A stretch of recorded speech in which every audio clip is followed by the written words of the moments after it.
In 2025, record numbers of Americans left the United States in search of a new life abroad. In fact, the number of Americans expatriating doubled compared to the year prior. Today, a whopping 8.7 million Americans, excluding military members, live overseas. And one of those 8.7 million people is me. When I left the United States in 2018, unironically on the 4th of July, I originally went to complete my PhD, but one husband, 2 children, a doctorate, and a partridge in a pear tree later, somehow 7 years have gone by and we're still firmly placed right here in Germany. And that seems to be a pretty consistent story amongst Americans who move to European nations. For me, the longer I stayed in Germany, the more I started to question whether life in the United States was truly as exceptional as I was taught to believe. I started to see the value in different ways of living, working, designing, traveling, all things which I've been documenting right here on my channel. But up until now, I had actually spent the most amount of time ever away from the United States, 18 months. A year and a half since I stepped foot on US soil. So when I landed back in Chicago, it really did feel like I was seeing my home country with a fresh set of eyes. So I wanted to share with you today, not just the reverse culture shocks of an American immigrant, but how this time apart has truly shaped the way that I now view the United States. So let's get started.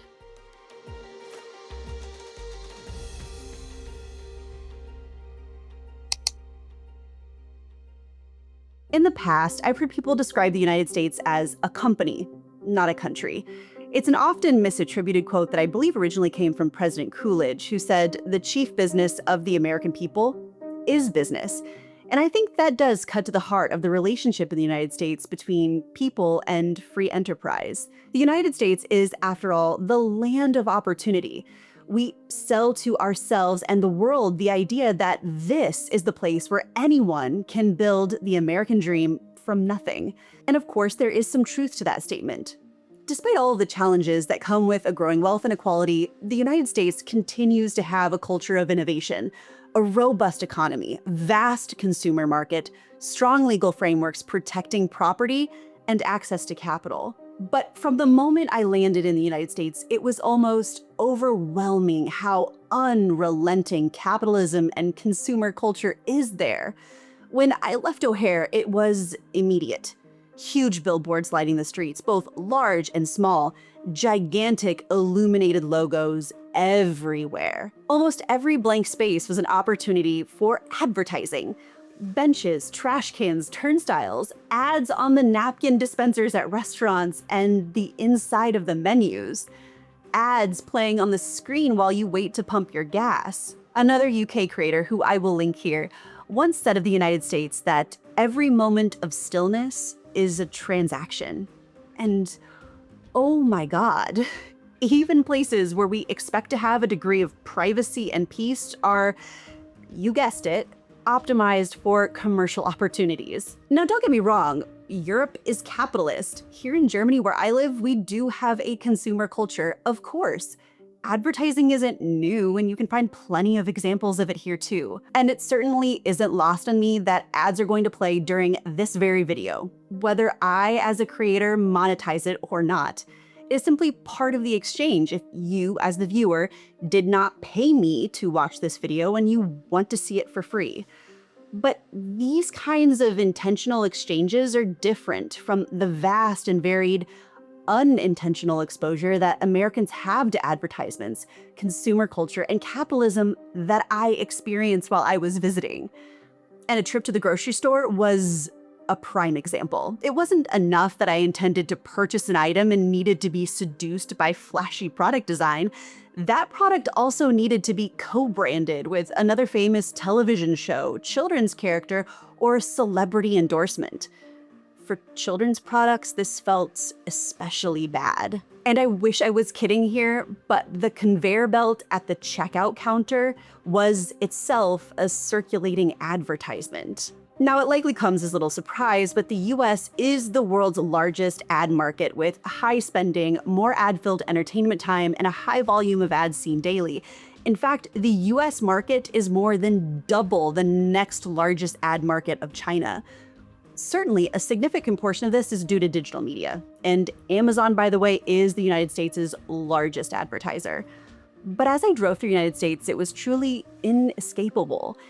Through billboards, TV commercials, physical signage, and in-store product displays, someone is selling you something almost all of the time. And unfortunately, I don't think this is a problem that will be solved anytime soon. In the 1970s, American adults were exposed to about 500 ads per day.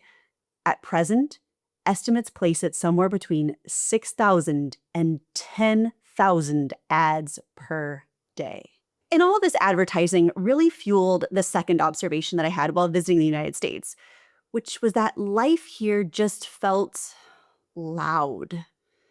As I mentioned, the extreme degree of commercials, logos, and constant ads are in the background of almost every single public situation. Retail and digital environments are designed to engage consumers constantly, which inherently leads to sensory overload from all of those excessive marketing cues. Things like music, scents, ads, and the digital overload from constant connectivity and targeted ads contribute to the noise in our heads. Again, someone selling you something is certainly part of the white noise.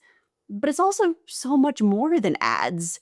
A big part of the noise that I experienced was the near constant crisis. Tonight, breaking news in protest and clashes in grief and outrage in massive protests crushing a cruiser. That surprise attack. Tonight, Los Angeles was burning. Critical condition at this hour. When I turned on the TV or listened to the radio or scrolled through social media while I was in the US, it felt like the sky was falling. Natural disasters, terror plots, gun violence, political retribution, social upheaval. Sadly, these things aren't necessarily new or widespread. Make no mistake, I never once felt unsafe or in danger while I was in the United States. But the media coverage felt different somehow, as if there was chaos happening everywhere else all of the time. Way back in the 1800s, the US already had the phrase, "If it bleeds, it leads." And newspaper titans like William Randolph Hearst or Joseph Pulitzer created an era of sensational yellow journalism, where violent and dramatic stories were used to boost sales by capturing the public's attention and driving readership, an era which we really never left. And obviously, this kind of editorial bias favors negative coverage, which can lead to an inflated sense of problems. But what is new, or at least what felt new to me since leaving the United States, was how much the loud, angry noise was being amplified by an almost continuous stream of brief, decontextualized messages from fragmented media landscapes and social media platforms. Even with its own brand of sensationalism, historically we used to encounter ideas through longer formats. Sermons, books, newspapers, nightly news broadcasts, for example, which provided context, sequencing, and interpretation. But it's 2026, and time is literally money. So media incentives favor brevity. Nuance performs poorly compared to certainty or outrage, and so much more often than not, content is curated to provoke emotions like anger, fear, shock, or amusement. A 10-second clip survives where a 10-minute explanation does not. Which maybe means I probably need to rethink my media strategy, no? But I want to make myself clear. I'm not blaming these news outlets. They are reacting to consumer preferences just as much as they themselves shape it. But life in Europe feels so much quieter in this respect. Sure, we have chaos and tragedies, disasters and conflicts. We live in an imperfect world. But when you turn on the news, there is so much more nuance given to a news story. It just feels more reasonable. And now I made a video diving deeper on this subject before, which I will link here. But because news outlets, more often than not, tend to be publicly funded here, European journalism traditions tend to emphasize context, historical framing, expert interviews, and dissuade performative presentations. And it has been really enlightening to see how this depth and balance impacts factuality and encourages consensus. In the United States, ideas increasingly circulate as sound bites, not arguments. But here in Germany, a soundbite does not replace the argument, it points towards it. So when I hear other Americans say that life in Europe feels calmer and quieter, literally, yes, probably, but I think also metaphorically as well.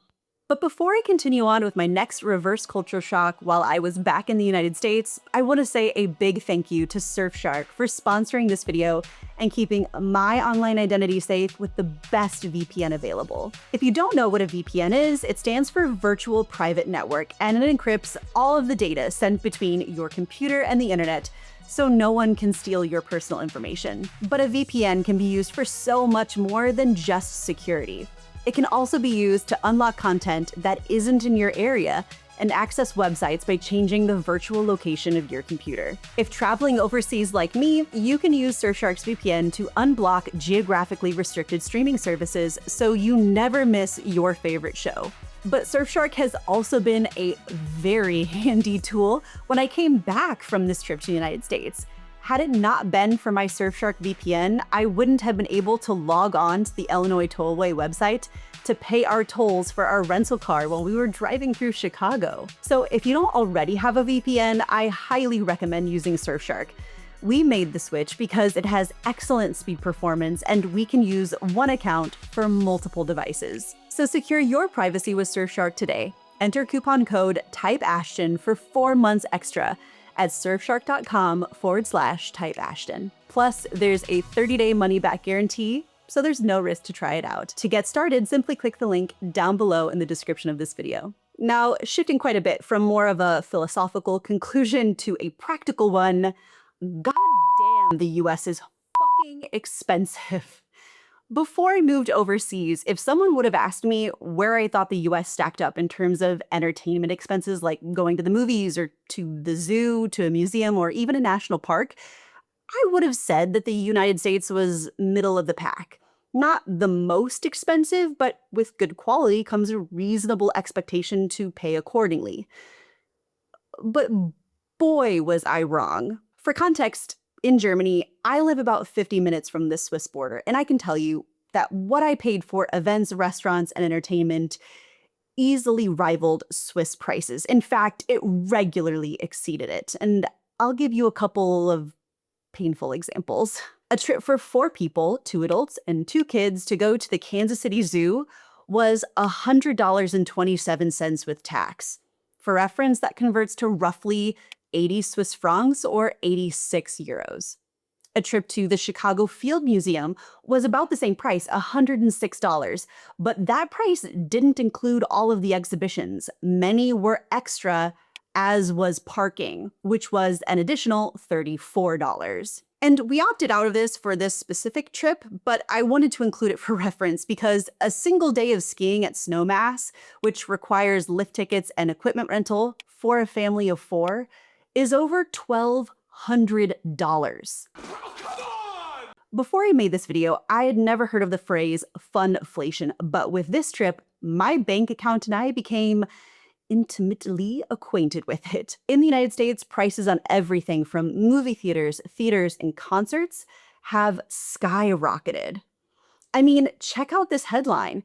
It is actually cheaper now for Americans to fly to Tokyo Disney in Japan than to visit Disney World in Florida. These prices alone are shocking, yes. But I think what really struck me the most was that when I was in the United States, all of the other consumers were seemingly just willing to do it. They're willing to spend large amounts of money on entertainment and experiences despite the rising cost of living and other expenses. And I think this also ties back to some of the themes that I've been talking about earlier on in this video.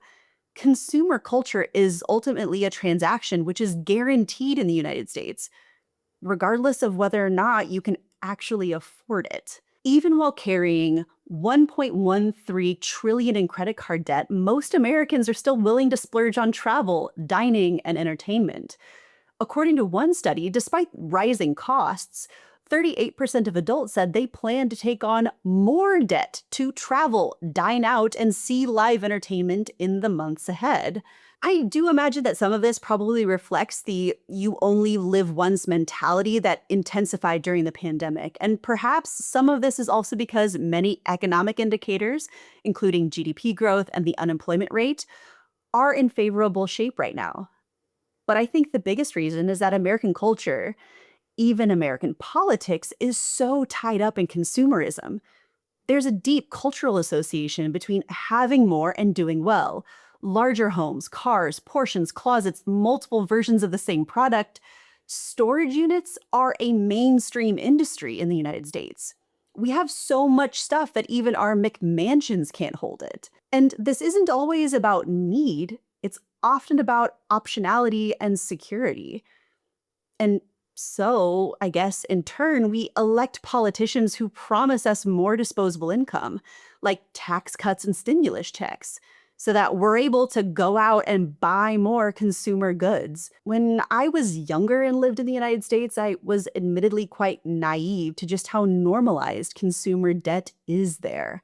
I had no idea that statistically about half of the people I know are living a lifestyle that they can't afford. But by enabling consumption without the immediate financial friction, we have consequently yet subtly raised our spending tolerance. But in addition to spending on entertainment, I think the other big reverse culture shock when it comes to money specifically was the hidden cost of American-style convenience. Now, I'd be lying to you if I said that I didn't enjoy it on some level. It was nice knowing that if I needed anything, I could get it, regardless of time. I think a parent with a sick child, for example, in the middle of the night, you probably know this feeling. In the United States, time is treated as the scarcest resource, and money is often used to buy it back. And if you have the money, this can be a very good thing. But the United States has standardized convenience to where it's the default in many situations, either functionally or socially. Everything from disposable plates and cups for at-home meals, single-use plastics, pre-chopped vegetables, same-day delivery, subscriptions for basics. Some convenience stores at gas stations can be the size of actual grocery stores here in Germany, but the items are all 4 to 5 times higher. And sure, these things do enhance quality of life for those who can afford it. I would wager that most people don't think washing the dishes or chopping vegetables is fun, but the cost of this convenience adds up quickly. And when I was in the US, I couldn't help but notice how these kinds of sneaky conveniences were everywhere. And to that point, convenience also costs Americans indirectly as well, reshaping physical spaces, social norms, economics, and relationships inside US communities. Convenience, after all, didn't just change behavior and spending habits, it changed geometry. American communities were redesigned around speed and efficiency, wide roads, massive parking lots, drive-through everything. Homes here, stores over there, work somewhere else entirely. And of course, convenience favors scale. Chains beat local shops regularly on hours, price, and predictability. And we all know what happened from there. Our communities lost places that weren't just transactional, but places where people lingered, talked, and recognized each other. So when I came back home to Germany after being in the United States and processed all of my thoughts on what it was like being back, I found myself wondering if all these reverse culture shocks and observations between life in the US and life in Germany boiled down to differences in friction. On the one hand, in the United States, we have rampant consumerism, advertising, and a business-first mindset that in the US creates a lot of psychological, social, and environmental friction. Advertising consistently presents an idealized image of life where happiness, social acceptance, and success are achieved through purchasing products. While at the same time, there were so many instances where the sheer volume of products and advertising messages led me to an overwhelming number of options and consumer stress. I mean, seriously, look at this. I love coffee just as much as the next person, but this entire case is just coffee creamer. How many choices do we realistically need? And my fear, as a kind of outsider looking in now, is that at the end of the day, the relentless drive to consume clashes with personal well-being and financial stability. But on the other hand, hyperconsumerism and convenience also removes the good kind of friction, the kind that intentionally makes us slow down. Friction used to create commitment, showing up at the same place every week, waiting in line, planning ahead. Sure, it can be frustrating sometimes when friction prevents us from moving fast and makes it harder to get things done efficiently. Believe me, there are times when I desperately wish things could move faster here in Germany. But when opting out becomes effortless, participation slowly disappears. Civic, social, even personal. What I mean to say is that, yeah, convenience increases autonomy, but reduces interdependence. You need fewer favors, fewer neighbors, and less help. As I've mentioned throughout this video, the US isn't necessarily the only country that faces these issues. European nations are capitalist. Germany has a consumer culture too, and convenience is also desired and designed. But I do think that the US is unique in its severity.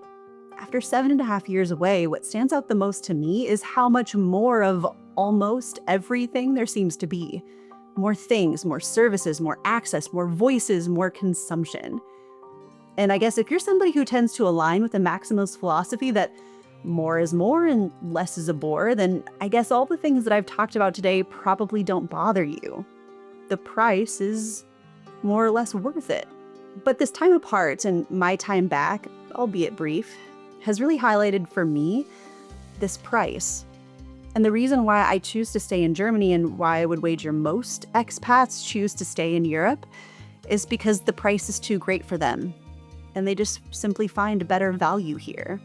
But I would love to hear your thoughts down in the comments below on how you feel about the price of more and what you thought of my observations while I was in the United States. As always, let me know what you think below. And if you enjoyed what you saw today, be sure to hit that thumbs up button. And for more content from Type Ashton, hit that subscribe button. So, I'll see you next time. Tschüss!